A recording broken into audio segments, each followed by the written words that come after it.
like to thank all our panelists for inspiring, but also, I believe, quite challenging words for one another, as well as for all of you who joined us this evening. I'd like to call Susannah back up for a couple of concluding remarks, but I also, really just want to point out how wonderful a community we have here that's willing to support an event like this. Thank our leadership here at the college for their willingness to open the doors of this institution, really for just such a wonderful event. So Susannah, for some concluding remarks.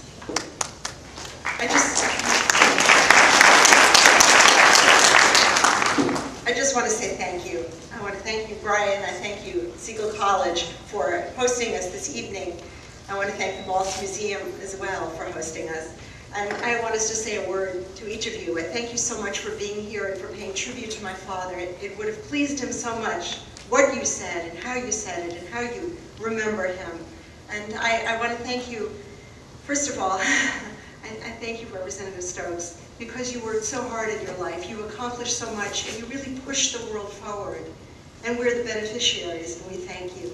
And I thank you, Reverend McMickle, for ways he spoke about my father so beautifully, and how much his words have infused you as a pastor, and how you stand really as an exemplar of what it is to be a pastor. And we are a city with some wonderful congregations and wonderful rabbis. We're still members, my husband and I, of Congregation Tzemach Tzedek on Lee Road, a congregation that I think is also exemplifies values similar to yours. And I thank you, Reverend Young. You've been so kind to me over the years when we've met. And I also thank you because my father used to tell me when he went to demonstrations how you took care of him. You were the mother hen, and you covered over him and worried about him. You really did take care of him, and I thank you so much for that. And Steve Hoffman, you've been a wonderful friend to me when I lived here. And Steve, this is the best Jewish community in America, and it's thanks to you. We all are grateful to you. Most of all, I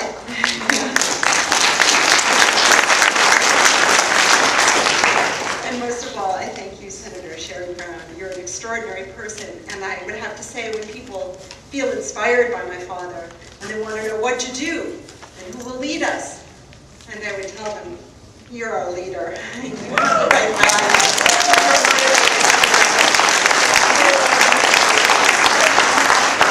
hope you always keep your spirit, keep your soul alive, even when you have to go into Washington.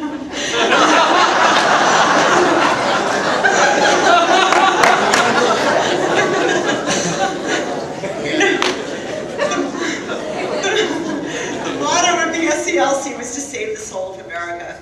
And if we all had senators in all of our 50 states, such as Senator Brown, we would indeed save our soul, but you're at least pursuing that goal, and I wish you Godspeed.